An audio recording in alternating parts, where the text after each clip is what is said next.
महामूर्ख कालिदास कैसे बने महान विद्वान। महाकवि कालिदास की जीवन गाथा। दोस्तों, कब किसी अपने के द्वारा कही गई एक छोटी सी बात किसी के दिल पर चोट कर जाए और उसके जीवन में बड़ा भारी परिवर्तन हो जाए, यह कुछ भी नहीं कहा जा सकता कि यह कब हो जाए। दोस्तों, ऐसा ही हुआ था कालिदास के साथ। महान कवि कालिदास, जिन्होंने बड़े बड़े काव्यों की रचना की, ये जन्म से ही विद्वान नहीं थे।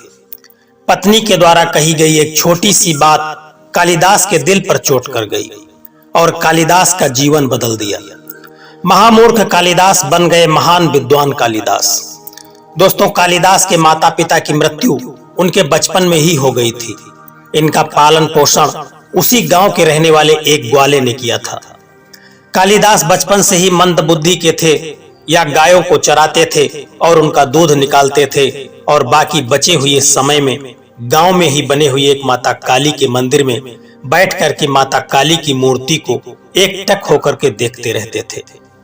या इस तरह से कह सकते हैं कि बचपन से ही कालिदास को माता काली के प्रति लगाव था, इसीलिए कालिदास इनका नाम पड़ा, क्योंकि काली का दास यानी काली का सेवन करने वाला, जिसे कालिदास कहा गया।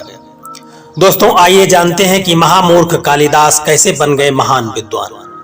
कालिदास की शादी मालवा राज्य की अत्यंत बुद्धिमान और रूपवती राजकुमारी विद्योत्मा से हुई थी। राजकुमारी की इच्छा थी कि वह सिर्फ उसी इंसान से शादी करेंगी जो उन्हें शास्त्रार्थ में हरा देगा। उनसे शादी करने से दूर दूर से कई विद्वान आए, लेकिन राजकुमारी ने सभी को हरा करके नीचा दिखाया, क्योंकि कोई भी विद्वान ऐसा नहीं था जो राजकुमारी को शास्त्रार्थ में हरा दे।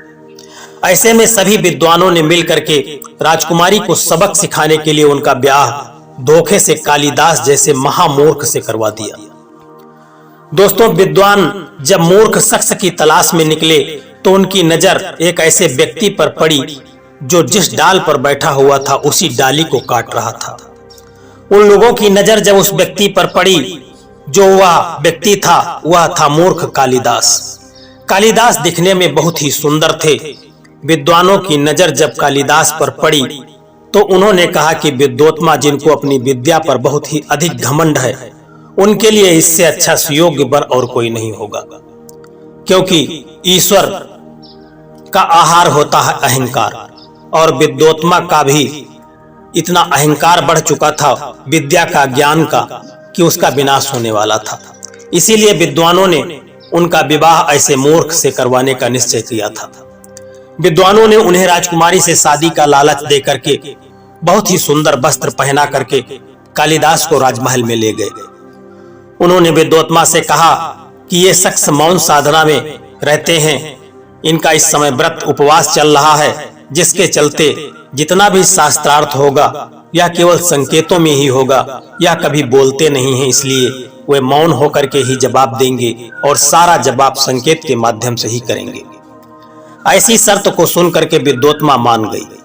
अब शास्त्रार्थ शुरू हुआ। विद्योत्मा ने अंगुली उठाई, इसका अर्थ था कि ईश्वर एक है और वह अद्वैत है। कालिदास को लगा कि वह मेरी एक आंख को फोड़ना चाहती है, तो उसने दो उंगली उठा दी। मतलब, तुम मेरी एक आंख फोड़ोगी तो मैं तुम्हारी दोनों आंखें फोड़ दूंगा। हालांकि विद्वानों ने राजकुमारी को कालिदास का इशारा अपने हिसाब से समझाते हुए कहा कि ईश्वर एक है, लेकिन प्रकृति और विश्व के रूप में वह अन्य रूप भी धारण करता है। अतः पुरुष और प्रकृति, परमात्मा और आत्मा दो शाश्वत हैं। इससे प्रभावित होकर विद्योत्मा ने हथेली उठाई, जिसकी पांचों उंगलियां ऊपर की ओर थी। इसका अर्थ था, आप जिस प्रकृति, जगत, जीव या माया के रूप में द्वैतवाद को स्थापित कर रहे हैं, उसकी रचना पंचतत्व से होती है। ये पंचतत्व ही पृथ्वी, पानी, पवन, अग्नि और आकाश, ये सभी तत्व भिन्न और अलग हैं। इनसे ही सृष्टि कैसे हो सकती है। राजकुमारी की हथेली देख करके कालिदास को लगा कि राजकुमारी उन्हें थप्पड़ मारना चाहती है, तो उन्होंने मुक्का उठा दिया।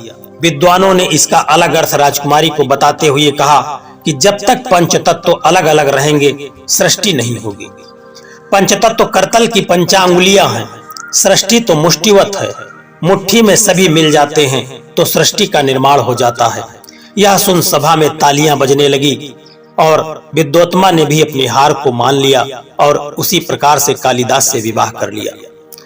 दोस्तों, महान विद्वान विद्योत्मा से ऐसे मूर्ख कालिदास का जब विवाह हो गया और विवाह के बाद जब विद्योत्मा को कालिदास की असलियत का पता चला कि उनका पति तो मूर्ख है, उन्होंने कालिदास को घर से निकाल दिया और कहा कि मेरा पति तो विद्वान होना चाहिए, मूर्ख नहीं।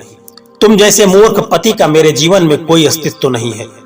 पत्नी के द्वारा कही गई यह बात कालिदास के दिल पर चोट कर गई। उन्होंने उसी दिन अपने मन में निश्चय कर लिया कि जब तक वो आत्मज्ञान को प्राप्त नहीं कर लेंगे वह वापस घर नहीं लौटेंगे। ऐसा निश्चय करके कालिदास माता काली के मंदिर में गए और उनकी उपासना करना शुरू कर दिया। काफी दिन बीत गए माता काली की उपासना करते हुए। धीरे धीरे कालिदास ने अन्न जल का भी त्याग कर दिया। इतनी कठोर साधना के बाद भी माता काली ने उन्हें दर्शन नहीं दिया।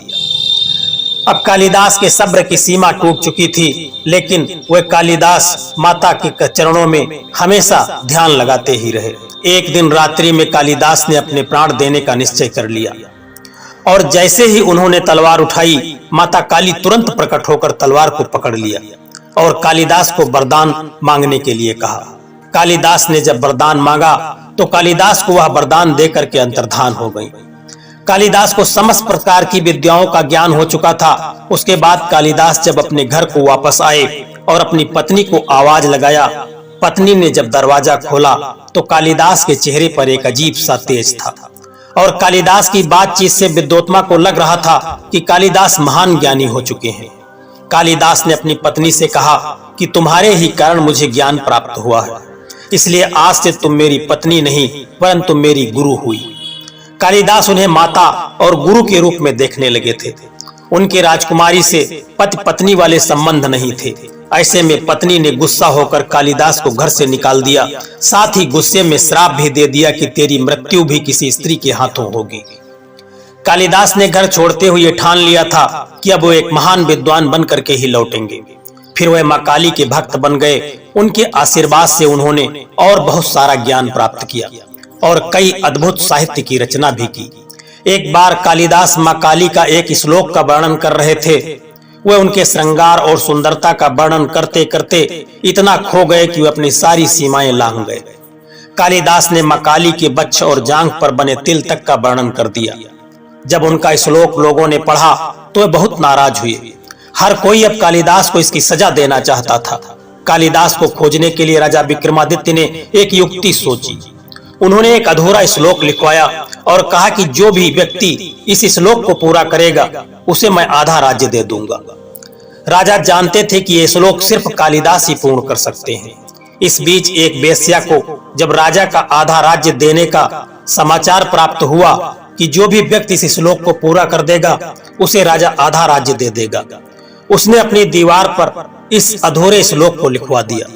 साथ ही श्लोक के पास अपनी तस्वीर भी बनवा दी कि लोगों का ध्यान इस श्लोक पर उसकी तस्वीर के कारण ही पड़ जाए।